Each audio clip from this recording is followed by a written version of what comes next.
We're going to attempt to do this, but I'll warn you right now, we may not make it through this episode. My voice is scratchy. The people in the room next to me in this hotel, I can hear them, so they can probably hear me, and they might come complain that I'm too riled up talking my pinball jive talk. And I'm tired. I'm really tired. Anyway, we're going to try, though. It's episode 68 of Coast to Coast Pinball. Let's go.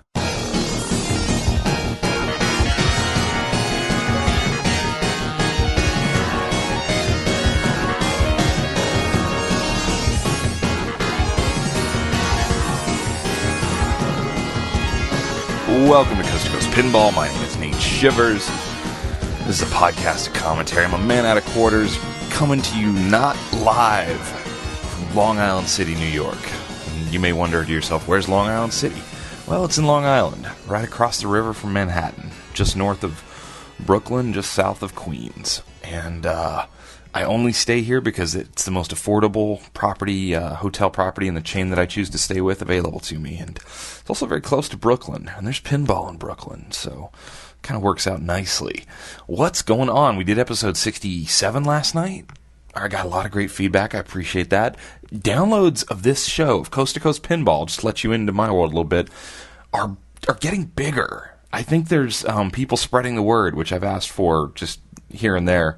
And I'm getting a lot, I used to get in the first, so I can see the downloads when you download directly from my podcast site, and I can see the Stitcher Radio plays. I can't see the iTunes plays, so I don't know exactly how many people, but I figure iTunes is probably as big as the other two, each of those, so it's kind of a three-part pie in my head. And the downloads of Coast to Coast Pinball, plus the Stitcher Radio, is double today, like in 24 hours, what it was back like episode 40, 45 in that range. It's literally double, because I remember telling Teresa, like, in the 40s, like, wow, I'm getting this many downloads, and now it's twice that. So that's pretty awesome. So thank you guys. Let's see. So I worked a long day. I got up early, and I went and saw 4 different accounts for my job. You don't need to know any of that. What you do need to know is I got done about 6 o'clock, and I got out here to Long Island City, checked into my hotel, went off to a little place called the Sunshine Laundromat. Sunshine, oh my gosh, I'm so tired. I wanted to call it the Rainbow Laundromat, but it's the Sunshine Laundromat. Is there a Rainbow Laundromat somewhere in the world? I feel like there might be. Well, anyway, I went to the Sunshine Laundromat, and I was just there a month ago, maybe, and I know we talked about it on the show. They have a Star Trek limited edition, like up on a platform. It's Sunshine. I think it's Sunshine Laundry, actually. And then a bunch of A-list games. Great stuff. And I focused in on a couple games to play and really work on while I was there. And all their games are 50 cents per play, so it's just so awesome. And the games are all in fantastic shape. So today, whatever, I played a bunch of Monster Bash, a bunch of Circus Voltaire, and a bunch of No Good Gophers. That's what I kind of focused on. And I'm trying to find out, like, if I were to go buy another expensive machine, older style, would I get more value out of that than going and buying a Star Trek or a Metallica? These are the things that are in my head. And No Good Gophers has always been a game that I really liked. And we have somebody writing new rules for No Good Gophers to possibly do sort of a P-Rock style reprogramming thing, I believe. Is that P-Rock? Maybe that's not P-Rock based. I need to read into that. I'm not informed, so yeah. I get it. But in any case, the gist of it, in my head, is there's going to be an expanded rule set at some point for No Good Gophers, which is appealing to me. I like the game, I like golf, I like the fake Caddyshack thing. I'm into that, so that's cool. So I played a bunch of No Good Gophers. I like it. It's okay. Then I play Monster Bash, and I just love Monster Bash, but I know it's expensive. And maybe it's going to get remade. That would be awesome. But I do really love Monster Bash. And it's funny, when I play that game, I'm not very good at it. I think it's an easy game to drain down the middle on, because I'm always shooting at Frankenstein, and sometimes she'll drain straight down the middle. And this particular example of Monster Bash at the Sunshine Laundry is set up really, really steep, and the ball just heads towards the middle a lot. But I really tried aiming more for the Bride of Frankenstein ramps, where she warms up to sing, and did that a bunch and got that mode started and going. And then I really tried to aim at the Creature from the Black Lagoon, which I gotta tell you, as far as like shots in pinball history that are not major shots to a game that have maximum like payoff and thought put into it, that creature shot on Monster Bash has got to be near the top, because it's this far, far, far left lane. And if you don't know Monster Bash, but you do know, say, Star Trek, it's sort of like the left lock, where you lock the ball up into that little saucer that you then the ball either dribbles down on the measly pro game, or has the cool zoop, pop up into the vertical up kicker onto the ramp on the premium and LEs. It's like that shot, that far, far left tough shot. The opposite of the mystery shot on Metallica. The fuel shot on Metallica, even better. And it's a tough shot. You have to really get it off the very edge of the tip of the right flipper. And what's great, though, is they have a mirror effect kind of nod to the Creature from the Black Lagoon game, where they didn't do the hologram exactly. And I don't even honestly know how they do it in Monster Bash. I'll have to look into that. Someday we'll go deep into Monster Bash. But they have the little creature popping out from under there. I believe it's just a toy under there. It's really cool. And it's so small. Like, I don't even think I knew that was there probably the first 50 times I played that game. But I know it's there now, and I look for it, and I shoot for that shot. So I had a lot of fun playing Monster Bash. And then Circus Voltaire. I have a love-hate relationship with Circus Voltaire. When I'm playing well and, like, focused and taking my time, I really like that game. It has shots that don't feel like shots on any other game. And I think that's sort of a John Papaduke, one of the hallmarks of his games, that he will find a couple of shots in every game that just feel... Awkward's not the right word, because sometimes they're very rewarding shots. They're shots that are not the same shot that you hit all the time. It's not the right, it's not the scoop shot in Twilight Zone. It's not, the alien spaceship or the castle. It's kind of something different. And sometimes the way the ball returns to the flippers feels different. And Circus Voltaire is kind of full of that. And even the out-lane, in-lane situation where it can roll either way and there's rollover targets. I love that he used rollover targets, by the way, like World Cup Soccer and Tales of the Arabian Nights and stuff like that. I'm just really into all that. So I think that's very fun. There are rollover targets on Tales of the Arabian Nights, right? Right? Oh, man. See, this is what I get. Wait a minute. No, there are. There's rollover buttons in the out lanes on Tales of the Arabian Nights. I'm right. Sort of. Yeah. But that's not the point. That is not the point. The point is, Circus Voltaire is just so unique. I love it. It has one of the coolest toys ever. The Ringmaster is just freaking awesome. I like the way the balls lock for multi-ball. I like the things where you go deeper into the game that I'm not going to get into right now, but I like the rule set. I like what's there. However, I hate, and I despise it, the end of game music on Circus Voltaire. I flippin' hate that song. I don't know where that came from. I don't know who thought that sounded pinball-y or pinball-like or belonged on a pinball machine. It's awful. Awful. Sorry if you're the guy that thought the music up or programmed the music or whatever you did. Awful.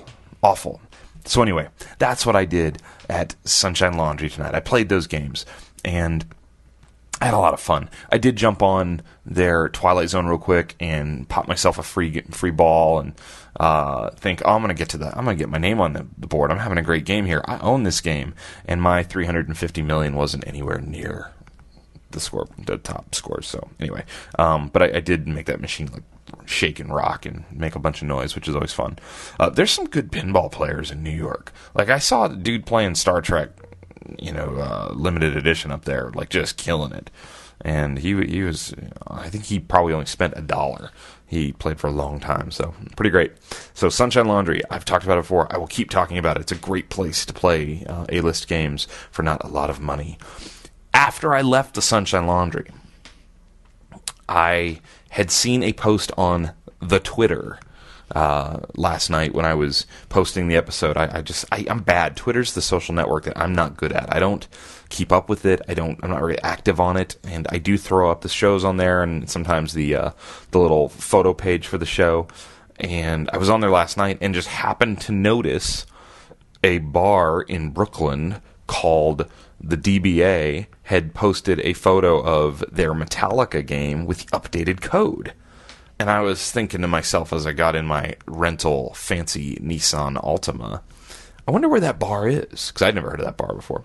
And I was at the Sunshine Laundry, and I got on my trusty little iPhone 4S, only the best for me, and looked up DBA Brooklyn, which when you Google that, you get a lot of stuff, because DBA means doing business as, and there's a lot of things doing business as in Brooklyn. However, Yelp found me this bar, and it was on, I believe, I want to say 7th Street in Brooklyn, which was like very close to where I was, like less than a 4-minute drive. So I went there. What else is a guy to do at 7:30 at night when he's on the East Coast all by himself? You go to a bar and you hang out with a pinball machine that has an updated code that you just did a show about the night before. So I went, and this bar was like, okay, so let's get real here. We're in, like, I don't know if we're in Greenpoint exactly, but we're in like the cool area of Brooklyn at this point in my evening, where everybody has a beard, and everybody's got like, saddle strap brown shoes with cool, nobody's wearing like just boring Levi's. They're wearing like cool pants, like dark blue pants or gray pants, and there's bow ties, and did I mention lots of beards? And the girls are all very attractive, but sort of too skinny. And anyway, we're in Brooklyn. We're in hipster Brooklyn, and the bar is totally hipster Brooklyn bar, and it's cool. And that's the thing. People knock hipsters. I like the hipster lifestyle. I like, interesting food and hanging out, and I like fashion to an extent. But when you jump into it after having been in San Diego, which is not like that, we wear board shorts and t-shirts in San Diego for the most part. You notice it, and it's interesting. So anyway, it's not the point. I'm going to make all the people in New York hate me. That's not the point. The point is, I'm painting a picture for those of you in Omaha. Lots of beards. So I walk into the bar, and it's a big room, really cool, nice bar. There's people in there. I think they're maybe eating food too. I didn't pay a lot of attention. I'm not the most outgoing person when I'm out in the world. I talk a lot for my work. I have to be friendly and happy to everybody while I work. So when I'm out in the world by myself, I just kind of keep to myself, put my head down, and go about my business. And in the back right corner of DBA in Brooklyn was a Metallica Pro. Lit up, that's what I'm looking for, waiting for me. So I went back there, and I put a $5 bill in the bill acceptor, which got me 7 credits.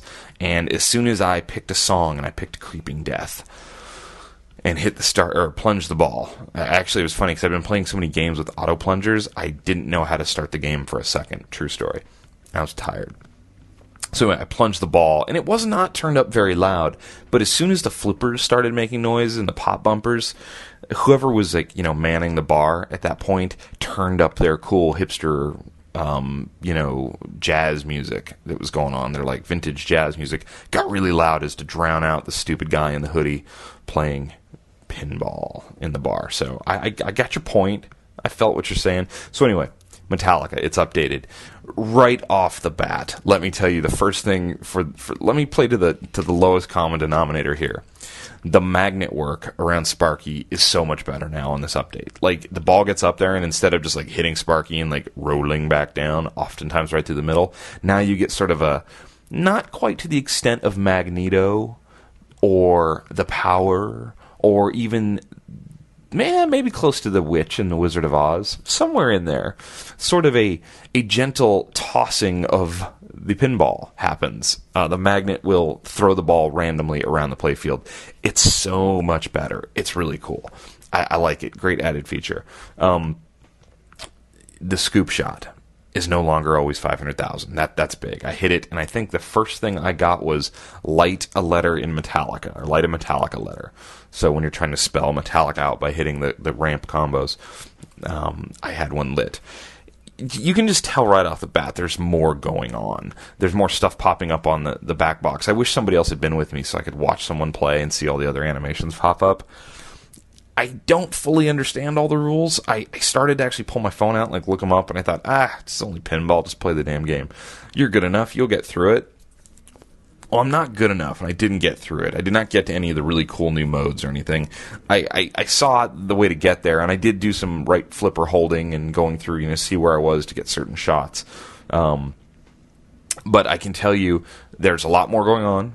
The modes are lit. The band member mode guy was lit up and flashing. I don't know how to make that happen or anything like that. I could probably look it up. But everything just felt deeper. It just felt like a big step forward. I would not say it felt finished. And that's just for me, who's played it, probably played Metallica, I don't know, 60, 70 times before, and I played it 7 times after. Still didn't feel like, like this is it. It's locked in. And they're going to get there, though. I can definitely tell they're going to get there. I really wanted to get to some of the cool, modes like the Fade to Black mode or some of the other ones that I've been reading about and did the show on last night. And I will eventually, but I just kind of wanted to get an overall feel. And it's instantly a better game. I can definitely tell you that. I did have a really great multi-ball once. It was a cross multi-ball, is that what they call it? Crucifix multi-ball, cross multi-ball, whatever they call it. Anyway, where you hit the inline drop target to start multi-ball. I had a really good one of those go for a long time where I hit the jackpot a bunch. So that was fun. So I really enjoyed that. I'm excited about Metallica right now. I think Metallica is like getting a breath of fresh air. Nearly, not a year after release, but 8 months after its release? Something like that. I have to go back and look at the dates. Anyway, so there are games in New York and Long Island to go find and play, and I encourage you to go do so.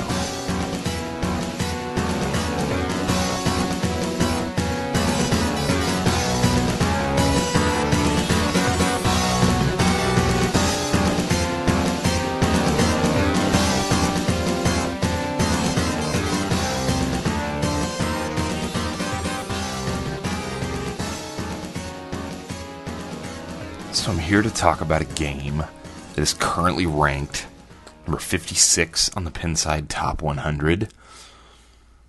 There were 4,500 of them built. It's a game from 1993 from the Data East company. It's called Tales from the Crypt.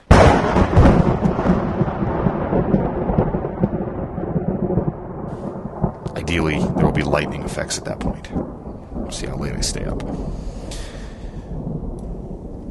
Tales from the Crypt. Tales from the Crypt, I'm going to say this right now, is the best game Data East ever made, in my opinion. It's my favorite. I wish I could say it was my favorite game of 1993. That'd be a great way to end 1993. But it's not. Twilight Zone still is. However, I love Tales from the Crypt. It almost pains me to tell you how much I love Tales from the Crypt because I don't want anybody to get any ideas and pay more for Tales from the Crypt and drive the price up because I want to get one of these games. This game is absolutely on my short list. So this theme obviously is right up my alley. I love the dark and the macabre and the horror-based themes. I'm just really into that. I grew up in the 80s where we had, Nightmare on Elm Street and Friday the 13th, Halloween movies, lots of horror. Horror was big in my youth. I was really into horror. And Tales from the Crypt was a TV show that was on HBO, and it was really, really violent and had nudity and was just really bad. And I was a kid and shouldn't have been seeing it. I was 10 years old watching this when I could, because I don't even think I had HBO at the time. But I would see it at friends' house and stuff, and it was just you just knew what Tales from the Crypt was. Based off of a comic book that started in the 50s, actually. And there's been other various outlets of Tales from the Crypt. I think there's a new graphic novel. There was a cartoon actually made out of this, like a Saturday morning cartoon without all the, the violence and stuff. But the Crypt Keeper is the little monster skeleton guy who hosts the show, and he just it's full of puns and silly sayings and the maniacal laugh you've heard me play a few times on the show. And sometimes wore crazy costumes and was often chopping his own hand off and stuff like that. Amazing character, and he's integrated into the pinball machine very, very well, and so well to a point I feel like he plays the game with you. The Crypt Keeper is right there with you, making fun of you, telling you that was a great shot or whatnot. It's pretty awesome. It's a cool time to be a fan of this sort of era of crazy TV shows, because all this stuff's online. YouTube has all of this Tales from the Crypt stuff. So, anyway, check that out. I believe there's also a movie from way back when with the Crypt Keeper that you should, check out if you're into that sort of horror and whatnot. Let's talk about the pinball machine. So, the pinball machine. End of 1993, it was the last game. John Borg helped design this pinball machine. I think that is a big deal, because this game was, to me, Data East's best attempt at making a fleshed out game with lots of things going on, with a cool rule set, and I don't know, it's my favorite. So you have John Borg designing a game. The art package on this game never was one that I loved per se. They do an okay job, I think, of integrating it. I mean, you're dealing with sort of this horror character, and I think it's, fairly true to what the whole thing was about, but I don't love the color choices there's a lot of flesh tone on the playfield. If we look at the playfield, in the center is what is a well. There's like a well with the keeper down in the middle, and he's wearing like a backwards baseball hat and sunglasses, which I don't love, and it says Crypt Jam, which we'll get to later. And then there's 12 inserts around him on the well, and it might as well be, you could call them the insert at 12 o'clock, at 1 o'clock, at 2 o'clock, because there's 12 of them in basically a clock formation. So that is their version of the Twilight Zone door and of the Addams Family mansion.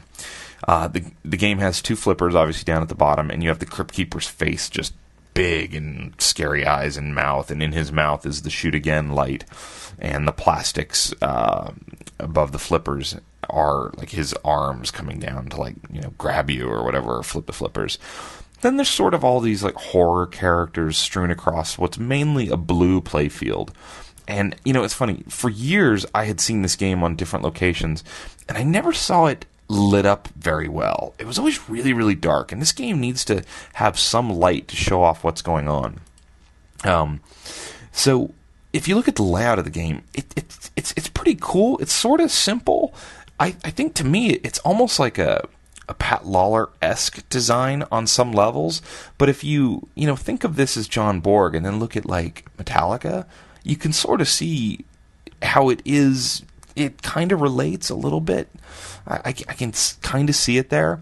So you have 2 flippers down at the bottom. You have a flipper up on the right-hand side, sort of like your Twilight Zone upper right flipper or Whirlwind or something like that.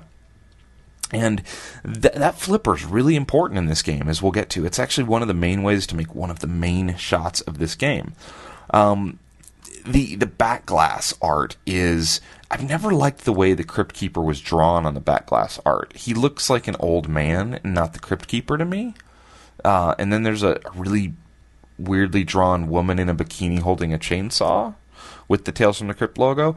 So I guess what I'm trying to say is, I love the theme. I don't love the art. So how did they pitch this game? Let's go back and look at the flyer that pitched Tales from the Crypt. Obviously, Data East, I don't think, was the kings at pitching. It says, licensed from the popular hit TV series, Data East is proud to bring you their Tales from the Crypt pinball machine with all the excitement and earning power you'd expect from an incredible pinball machine. You hear the actual voice of the Crypt Keeper along with a star-studded back glass. So they had the actual guy, the Crypt Keeper actor, do that, which is cool. The features that they call out to your attention is the plunger is like it's a door handle, like an old-timey door handle, like a brass door handle with a button on it, and with the Crypt Keeper's face, by the button. That's how you launch the ball. That's also a really, really important part of this game that a lot of people overlook. You can lock your modes in with that door handle. So if I don't mention that again because I forget, sometimes I say I'm going to mention something and then I forget, just know that modes flash and move around, and the modes are called creature features. You can lock one in to stay the one you want to start with by actually pressing the button on the plunger during the game. They talk about you should watch your ball traverse the gravity-defying 360-degree horizontal and 180-degree vertical ramps. So they have a one ramp. The left ramp is a big left metal ramp, and it loops around 360 degrees. So I don't know if that's gravity defying exactly. And then they talk about the 180 degree vertical ramp. The right ramp sort of does a reverse, like a U-turn upwards and back at you, and then down to the left flipper. So right ramp to left flipper, left ramp to right flipper. So the ramps, it is cool ramps. So these are unique ramps, and I like these wire form ramps. They're cool. And then the other thing they call it on their flyers, you won't believe your eyes, is the tombstone sinks deeper and deeper in the playfield. So there's a tombstone toy back there, and it, as you hit it, it sinks down into the playfield to reveal the crypt, and that's pretty cool. So I do like that a lot. Artwork on the cabinet, pretty basic, Tales from the Crypt logo with the Crypt Keeper on the sides, yada yada yada. There's a topper to this game. I've never seen a topper on this game in person. They've always been gone, but it's sort of supposed to be like a tombstone, it's supposed to look like stone, with the Tales from the Crypt logo and hands pushing it up from out of the back box as if somebody's climbing out of the crypt, which is pretty cool.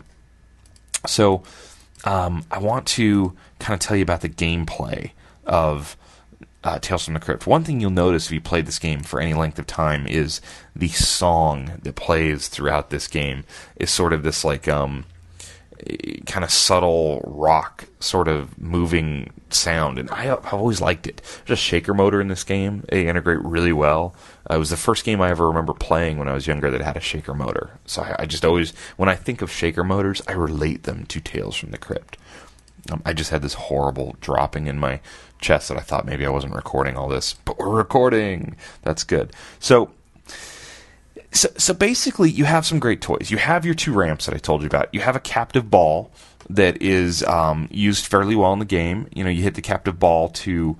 I have to remember the rules of this thing. Sorry, I'm trying to read my notes and get excited about this. You add a ball during multi-ball by hitting the captive ball, which is really cool. So you have this add-a-ball type shot you can hit. And then... it's also used in one of the modes called skull cracking, and you can also get extra balls by hitting the captive ball a bunch of times. You can get an extra ball with, I think, 5 hits, and then points after that, and then an extra ball, so it rotates back and forth, which is cool. So I'm always a big fan of the captive ball. Kind of like in Metallica Pro. John Borg, yes? Do we see a theme? A little bit. There are drop targets. There's 3 drop targets in this game that are like guillotine, like drop targets, and they make up the skill shot. So when you go to do the plunge on the door handle, you're going to see both up on the screen and on the game the lights of these drop targets, these guillotine drop targets, moving back and forth. And what you have to do is time your ball so that it hits a lit drop target, and we've seen that done before. And if you do, you get more points, obviously. So there's also a mode based around the targets. And as you hear me go through this game, one of the reasons this game ranks really high, I think, for a lot of players is A, it's not an easy game. The shots are pretty tough. There's a couple shots that are really difficult. B, it's deep with modes. There's 12 modes and a wizard mode and multi-ball modes, and the modes are not all the same thing. There's a lot of thought put into these modes, and I really like that. The spinners in this game, there's a left spinner and a right spinner. So your left spinner shot, you hit it, and your ball will traverse up to the top and then stop and drop into the pops. And your right spinner will go all the way through and then back down through your left, so you can hit repeated shots. The spinners actually, I think, are used just brilliantly in this game because they do a couple different things. Not only do the spinners change which mode is flashing, so just like on Twilight Zone where you have a door panel flashing that can be moved around, the modes around the well are flashing and move around, and when you hit the spinners it will switch which one is lit. Also, you have the spinners can be lit, and to light a mode or relight a mode, you have to hit the lit spinner. So if the left one's lit, you hit the left one. Now, you can also hit the left one by hitting the right one and it looping all the way down. So the right one will kind of hit both spinners and always, get you going there, which is cool to relight that. You can also, like I said, lock a mode in. So let's say you have extra ball creature feature flashing, and you want your extra ball, light extra ball, that is. all you have to do is press the button, the auto plunger button, and it will lock that one and it won't move now. And so now you can start your mode, and there you have it. You've got your extra ball. Sometimes this game, you'll see when it hasn't been played much, light extra ball will be lit at the start, and that's the game trying to, like, I guess, award extra balls under some bit of programming. So that's really cool. I think the spinners are just run pretty fantastically. So how do you actually start a mode? You have to shoot the electric chair, which is the center scoop. It's the only scoop. It's the scoop right in the middle of the game, and that is what needs to be lit by the spinners. So let's go through the modes real quick. We have Thunderstorm, which is a ramp-based mode. You hit the ramps, and you get lots of points. It's like a timed mode, pretty standard.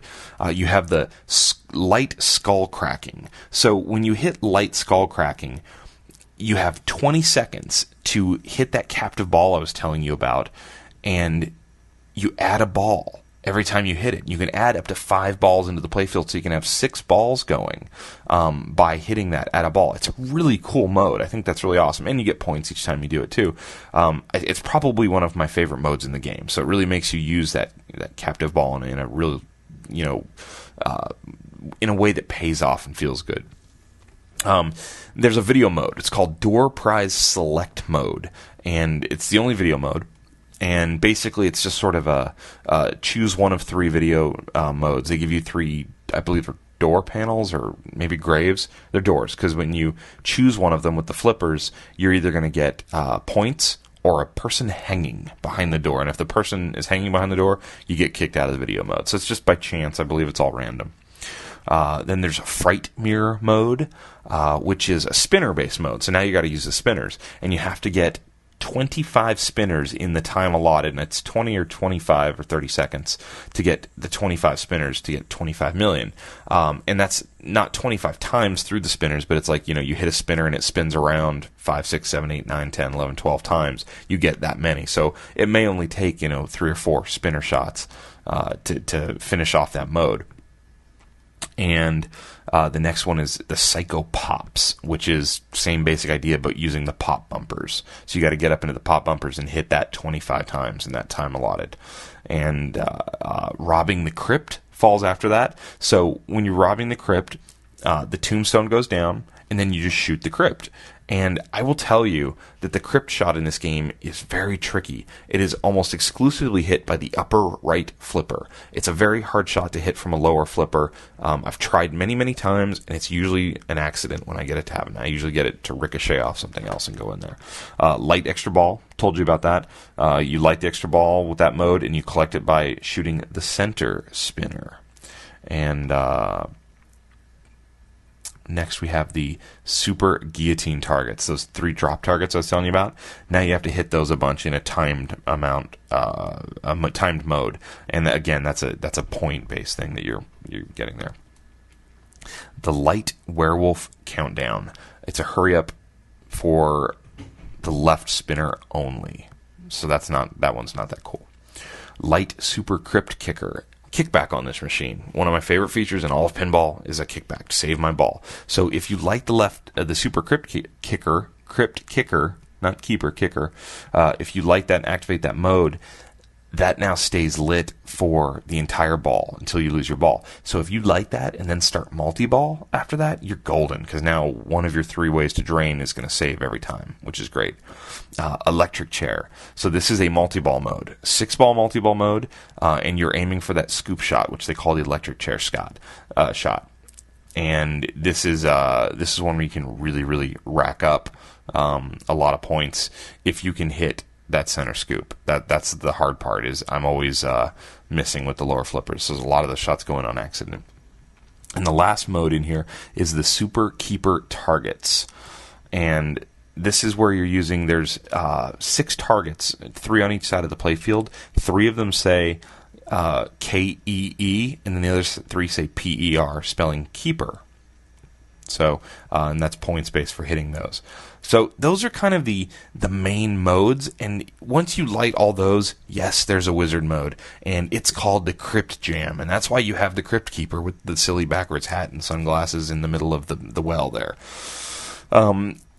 I guess I'll go ahead and spoil it. I mean, when you read about these online and take notes on it, I've actually never seen it, never gotten that far, but it's a all balls on deck sort of deal. All the balls come out, all 6 of them, and you have a timed ball saver that just keeps saving your ball for over and over and over, and you can play this for as long as you can keep balls in play, which is cool.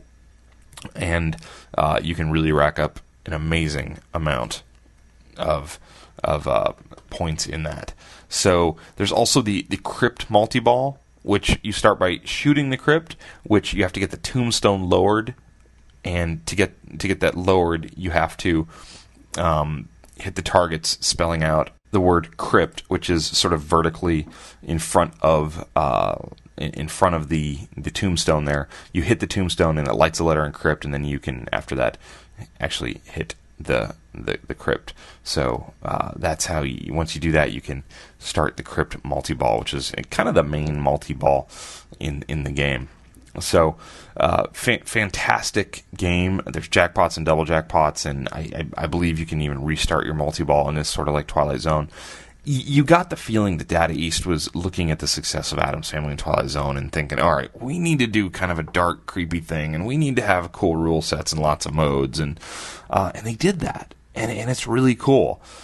This game could have been a wide body game. If Data East had done wide bodies, this would have been like the wide body, because I think there's probably room for one other really cool toy or like a little mini playfield somewhere that could have been done. But as it stands, it's a fantastic game with a lot of depth. The call-outs are just, ridiculous. Some of them are, really dumb. Some of them are just silly, and then some of them are funny. I actually really like it. Like I said, that, the Crypt Keeper sort of plays along with you. I've always liked all the sounds.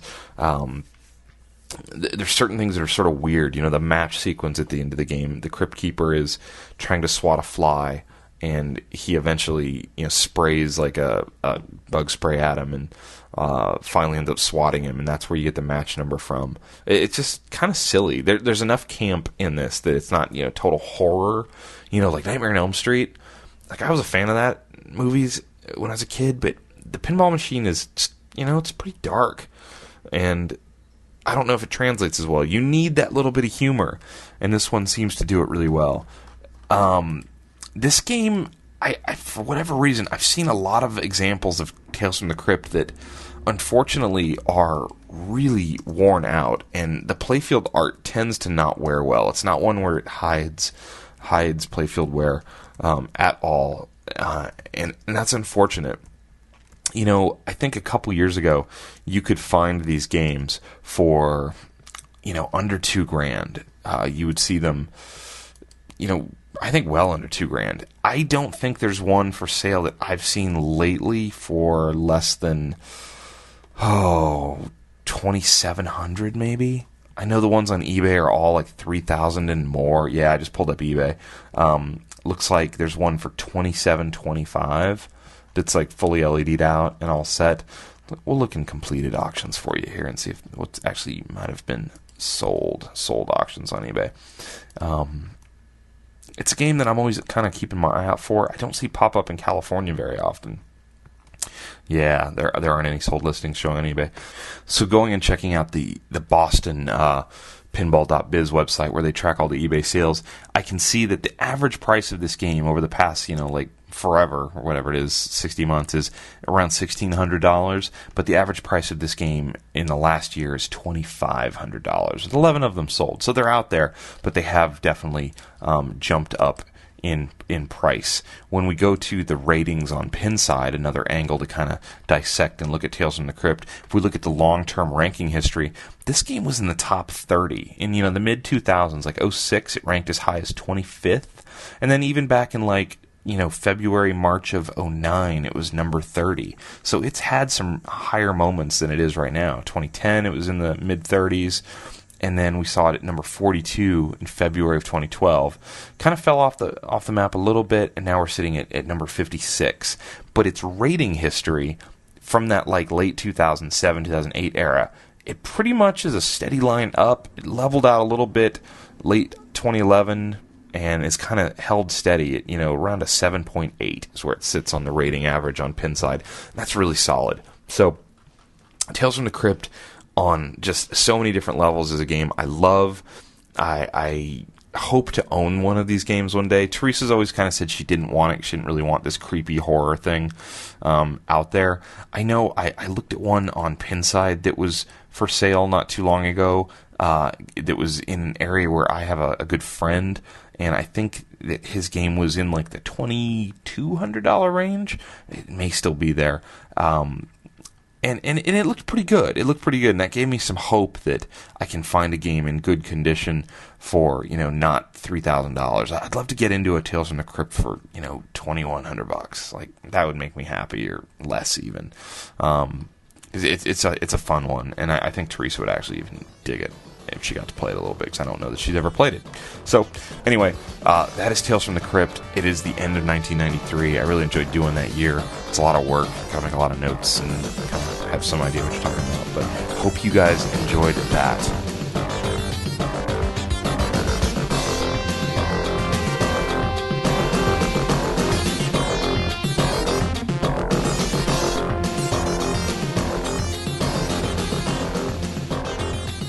Some quick mailbag things I wanted to clean up here before we call this one an evening. Kevin from BuffaloPinball.com, who we've chatted about before on the podcast, wrote me a little note last night and wanted me to make mention that they've got a fundraiser tournament coming up out in the Western New York area, obviously Buffalo Pinball, for Barry Orsler, who has been, like we've documented on the show, needing some funds raised to maybe help out with their severe health problems that he and his wife have been going through. So, or obviously Barry Orsler, Space Shuttle, Doctor Who, Dracula, some of the great games. He's run into a cancer issue, and his wife, I think, also has a kidney failure problem, so major medical bills. But anyway, Buffalo Pinball has been good enough to set up a tournament to try and help them out. It's a $25 tournament entry, 36 players allowed. That's going to be on Saturday, May 17th. It's a check-in at noon, begin play at 1, and go to buffalopinball.com for that information. It is an IFPA endorsed tournament, so you can earn your Whopper points at that tournament. Go check them out. I hope to get to meet those guys someday when I'm out that way. Wanted to make mention of that.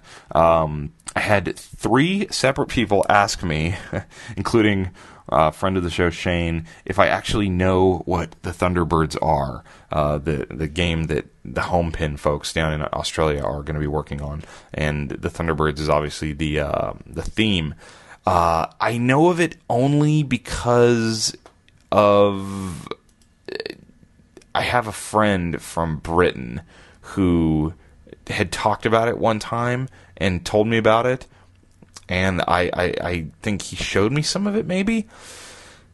I didn't grow up with it, so no, I don't really know it, and I don't think it will connect completely with the U.S. I do agree with that. So, anyway, so to answer the question a few people posed, am I really familiar with Thunderbirds? No, not at all. And not really interested in the theme per se. Do I think it could be cool? Sure, it's campy, puppety stuff, I guess. I don't know. But it's apparently a pretty big deal to those in Australia, so hopefully that makes for a good theme from the home pin folks if and when we see that hit the light of day. That's going to be it for tonight. I'm worn out. I have a big day tomorrow. I appreciate you guys listening, and who knows, episode 69 will be here eventually. If you need to get a hold of me, coast2coastpinball@gmail.com. I appreciate everything. Talk to you guys soon. Bye.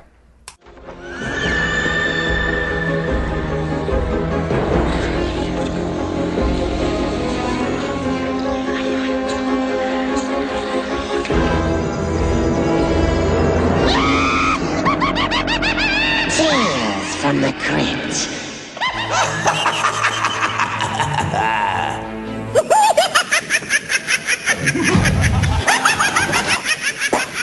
I am the ringmaster. I will never back down.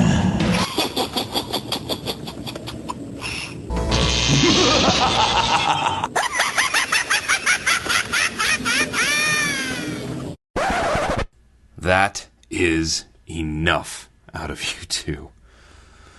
Ay, ay, ay.